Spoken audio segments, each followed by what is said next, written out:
Treasure Coast Connector, connecting residents and businesses of the Treasure Coast.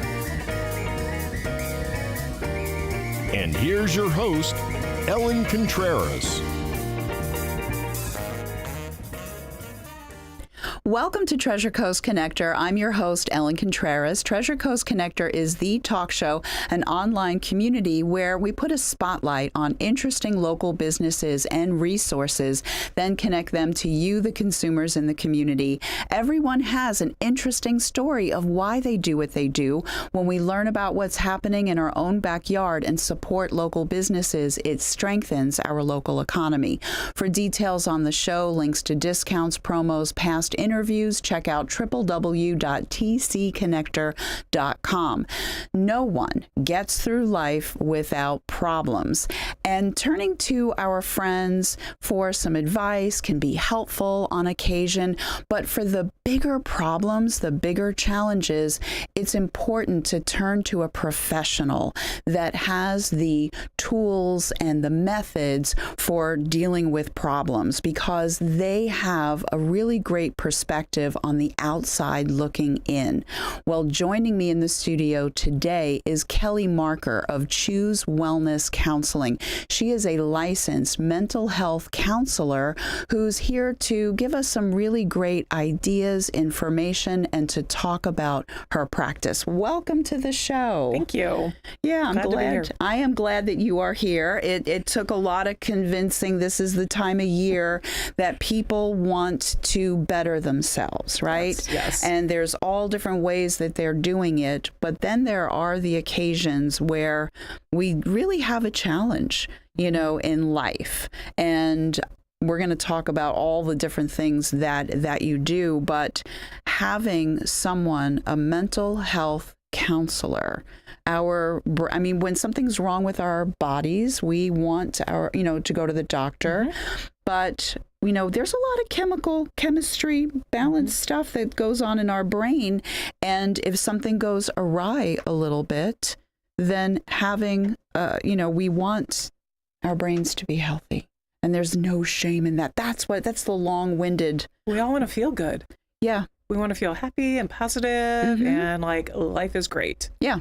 Nothing wrong with that. And thankfully, there are people such as yourself, and we're going to get into what it means to be a licensed mental health therapist. But what made you want to become one and open up your own practice? I get that question a lot.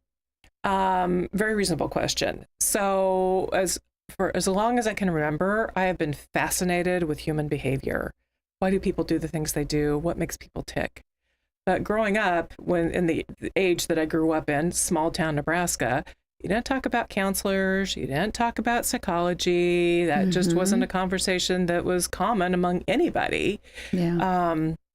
So when I went off to college, I studied political science and was intending to go to law school. Luckily, my university had a requirement for a humanities course, and I chose Psychology 101 and fell in love with the science of human behavior. It was, and the rest of the story is that I went ahead and finished my psychology degree for a bachelor's, and then went on and got my master's degree in counseling.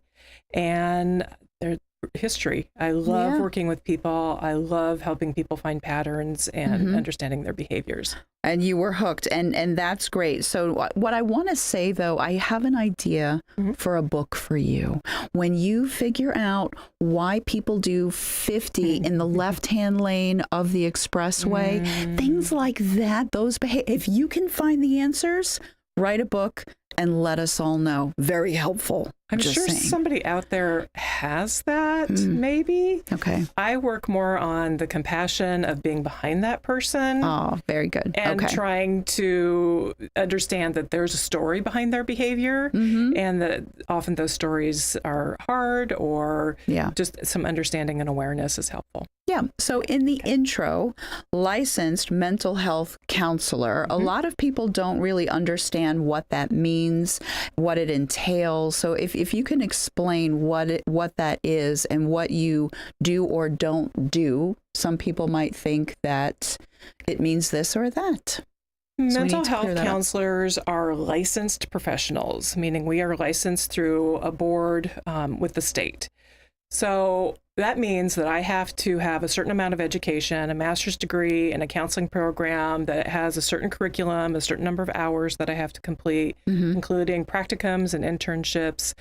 Licensure then means, so when I graduate, then I start the licensure process of at least 1,500 hours direct contact with clients. That's all supervised by somebody with the highest degree of licensure. I have to take a national exam. And then once I complete all of that, it's usually within a 2 to 3 year period. Then I get my little placard that I can hang outside and say, I am a licensed mental health counselor. It takes a lot. Yeah. Okay. Very good. Now, when someone is dealing with some challenges, how do they know? How can they recognize in themselves when they actually should see someone for help? If there is something interfering with personal relationships, something interfering with work or school, those are the significant interference in any of those 3 areas, it's generally time to come in and talk to somebody. Okay. Counseling isn't just for somebody who's schizophrenic or bipolar, any of the big ones that people often think like that's what a person needs to go see a counselor for. Yeah. Counseling is to help anybody improve an area of life that they're stuck in, that is creating them distress, that is interfering in any of these 3 areas that I just mentioned. That's generally when a person needs to come and talk. 1 in 5 people in this country experience a mental health situation, crisis, episode in their lifetime. So it's not unusual. And if it goes untreated, undiagnosed, then there are more problems that can occur for the mind and body. So catch it when it's a smaller issue instead of snowballing. Yeah. Ideally, most people are unaware until it gets to be a crisis issue. Yeah. Yeah. Now, in your practice, what are you seeing a lot of when people come to you? Because I want the people that are watching and listening to hear what people are coming to you with so that they could be like, well, that's interesting, and then they can kind of self-identify with that. For me, now all counselors are different in what they specialize in. What I specialize in are anxiety, trauma, life transitions, codependency, grief, situational depression, compassion fatigue, burnout, those areas. Those are my specialties. Stress, overwhelming stress that's creating problems. Those are my areas of expertise. Yeah. Oh, I can only imagine what it was like during the pandemic. Wow. Yes. It was intense. Yes. Yes, I have no more words for that. It was intense because there was so much going on in the world at that point. And most counselors were switching from face-to-face to telehealth. So as a counselor, not only did I have to navigate that piece of it, but then the bombardment of phone calls and then just helping people get through the anxiety of the political turmoil and the pandemic itself and the fear and isolation. And it was really sad.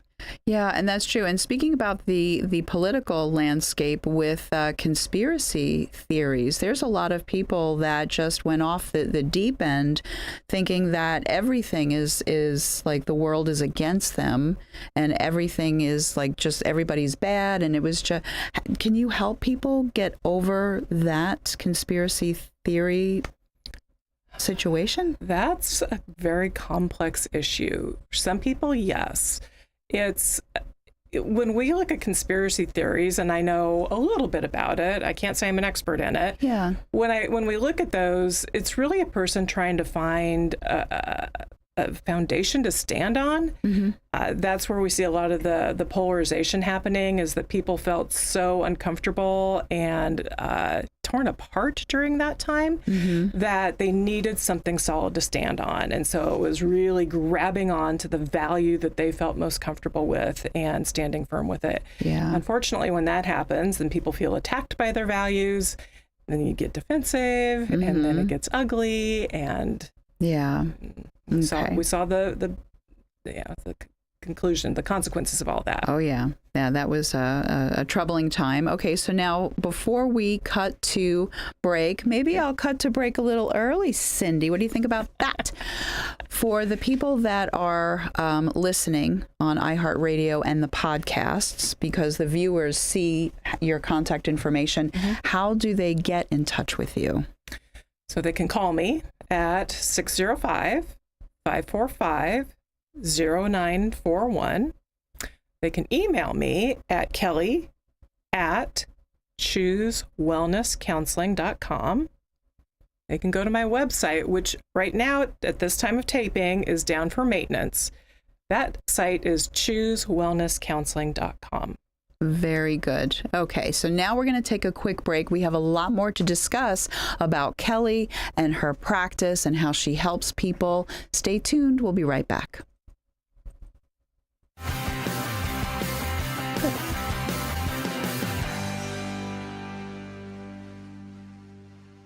Is owning a home your goal? With the rising cost of rent, you could be saving a lot of money by owning your own home. At Caliber Home Loans, we can help make homeownership a reality. Meet with us for a free consultation and get on the right path to buy the home of your dreams. For Caliber, home loans is all we do. We use local appraisers and offer a variety of loan options to fit your lifestyle and budget. Call us today, 844-GO-CALIBER, license number CHL15622, Caliber Home Loans, TreasureCoast.com. At Sunshine Furniture, our 35,000 square foot showroom is filled with the largest selection of in-stock coastal furniture on the Treasure Coast. Dining and bedroom sets, occasional tables, sofas, sleeper sofas, love seats and chairs, and all the latest styles and colors from Tommy Bahama, Lexington, Hooker, Riverside, Universal, Four Seasons, Braxton Color, and Capri. We're the outdoor furniture experts and have hundreds of styles of any patio furniture you need, including a gallery of Berlin Gardens and Pollywood. We're having a big February clearance sale, which includes all Tommy Bahama and Lexington in stock or special order, 50% off. Sunshine Furniture, 1295 US 1 in Vero Beach, next to Planet Fitness. Family owned and operated since 1991. Visit our website at sunshinefurniturecasual.com, and don't forget to visit our outlet and sales store directly across the street. Sunshine Furniture, the best in every way. Sunshine, yeah. Sunshine. If you operate a small business, you need services like payroll, tax compliance, HR tools, and other resources. You need Complete Employee Solutions. Vero Beach has a team of professionals, including Anthony Sammons, Matt McCain, and Jennifer Comer, who saw the need for competent payroll, HR, and employee leasing services. Call Complete Employee Solutions at 772-978-7277 or visit their website at CompleteEmployeeSolutions.com.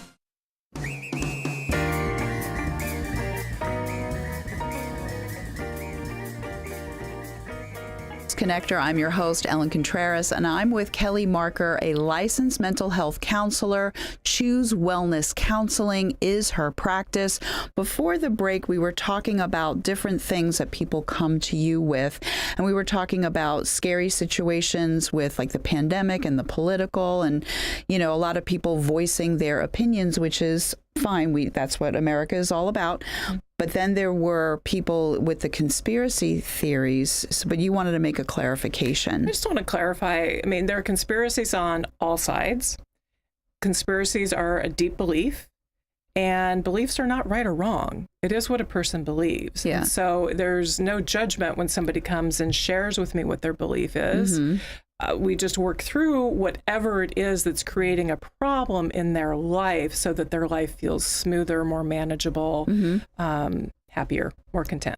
Well, very good. Okay, so now I mentioned that nobody gets through life just skating through life and it's all rainbows and, buttercup. It would be. It might be boring, though. Actually, probably boring. And growth comes from distress and struggle and crisis. So now, like advice for people that are dealing with, let's say, stress, anxiety, codependency, like what advice do you have for them that are dealing with this? Obviously, to pick up the phone and call and get help. That's but the first step. But yeah. And that's hard for people to do that piece of it, just to pick up, to recognize that I've got a problem, but there's still a stigma. There's still the fear of judgment. There's a fear that the counselor is going to think that they're crazy. And so that is the first step. And then we'll go on from there. We'll talk a little bit about that as we go. Advice. First thing I start working with clients on, boundaries. Boundaries. What's right for you? What's not right for you? It's easy, but not simple. Yeah. So boundaries are the first piece. Then the other piece that I really start working with clients on is get out into nature. Get out and get some. I like that. Yes. Go to the ocean, go to the beach. We live in a beautiful area here in Vero. Go to McKee Botanical Gardens, go to a park, go to the river. I don't care where you go. Go outside your backyard and watch the sunset, but get into nature. Being in a natural setting is a very unique approach to feeling better. Research shows it decreases stress, increases a sense of well-being, lowers blood pressure. Can't go wrong out there. I do. I like that a lot. And when I lived on Long Island and I was in an office, sometimes you get there and it's still dark out. You leave in the winter and it's dark. And so I would be at the parks Saturday and Sunday, just out and about doing all sorts of things. So I totally get that. So now we were talking about, you know what? Actually, no, I'm going to do that question in a moment. I'm going to stick with the order of the questions. Okay. Yeah, let's do that. Because for people that want your help, what is it like to start working with you? So walk us through the process. Somebody has emailed you, called you. What next? We set up a 20-minute free consultation. My goal with that is to make sure that it's a good fit. Research again shows us that the rapport between the client and the counselor is what determines successful outcomes.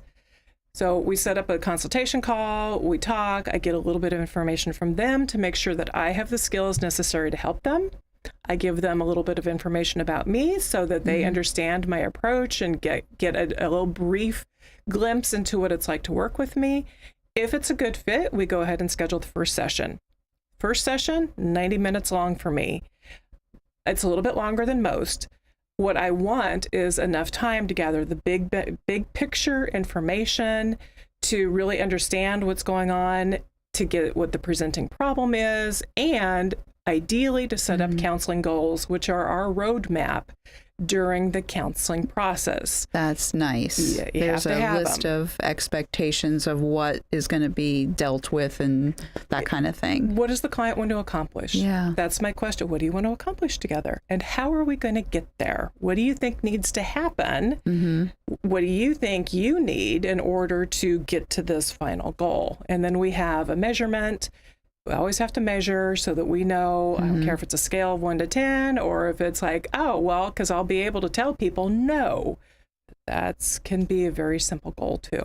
Yeah, no is a complete sentence. A lot of people don't understand that. Yes. Yeah, yes. so that's good. And another thing you mentioned several times when we were talking at like different events, that you are really good at seeing patterns. Yes. What does that I loved when you said it, so I want you to share that because that made me go, oh, that's interesting. Yeah, patterns are unconscious patterns, the things that the internal messages, the internal thoughts that we're not aware of that drive our behavior, that keep us in codependent toxic relationships. The things that we like, why do I keep picking the same person to be a friend with or to be in partnership with? The things that drive us crazy when we're at work or drive other people crazy. We're not even aware of facial expressions.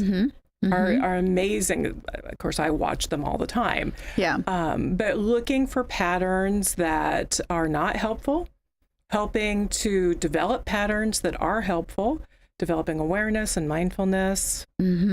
Okay, very good. And life transitions. Life transitions. Okay, so I want to talk about that, and then I want to talk about compassion fatigue. So we are in an area where we have a lot of retirees, we have a lot of people raising their families, but we do have a lot of retirees, and some of them are retiring in their 50s or maybe 60.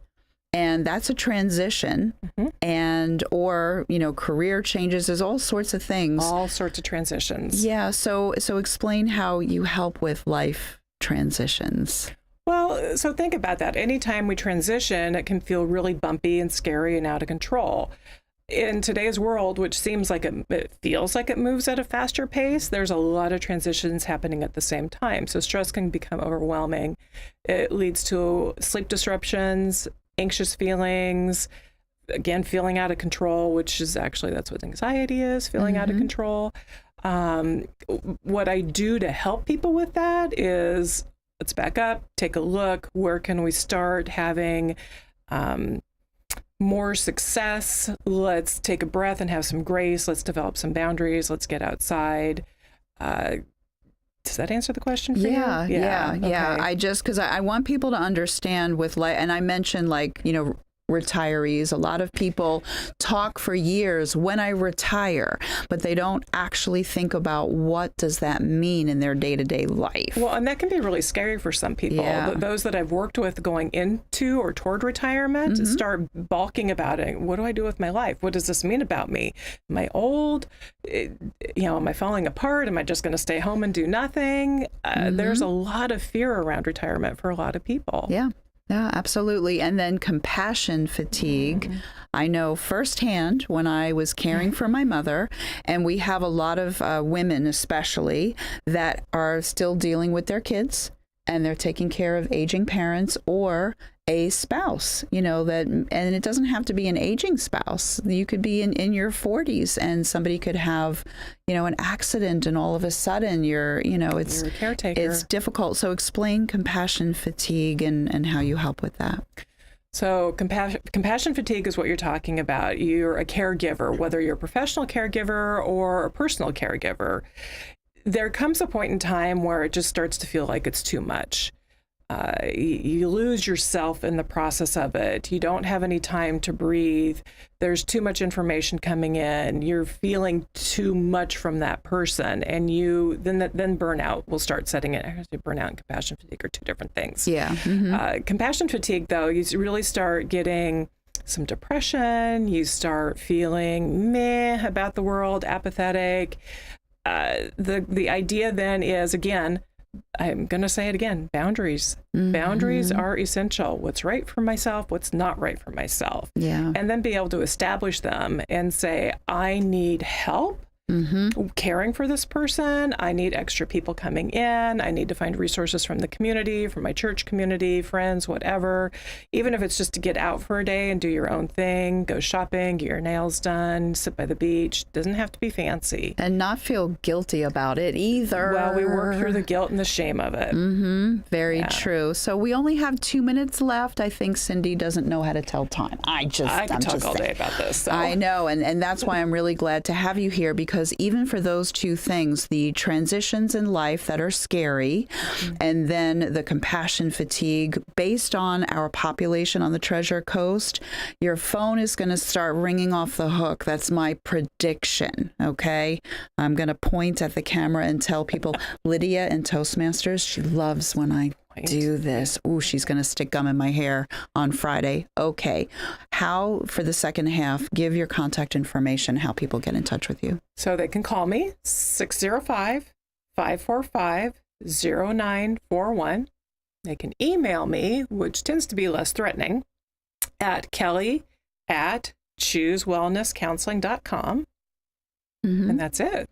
Or they can go to my website and connect with me there at choosewellnesscounseling.com. Just remember, it's down for maintenance at the time of this taping. Yeah, but it'll be up and running soon. And there's a lot of great information. And remember that there is no shame in asking for help. I have shared my own personal journey very publicly about needing help when I was a caregiver for my mom. And it actually rebuilt our relationship. That's exactly what it can do. Yeah. Yeah, there's a lot of hope. So for those listening and watching, my name is Ellen Contreras, Treasure Coast Connector. I hope that everyone has a safe, wonderful, productive week. Give Kelly a call. And until next week, I miss you already.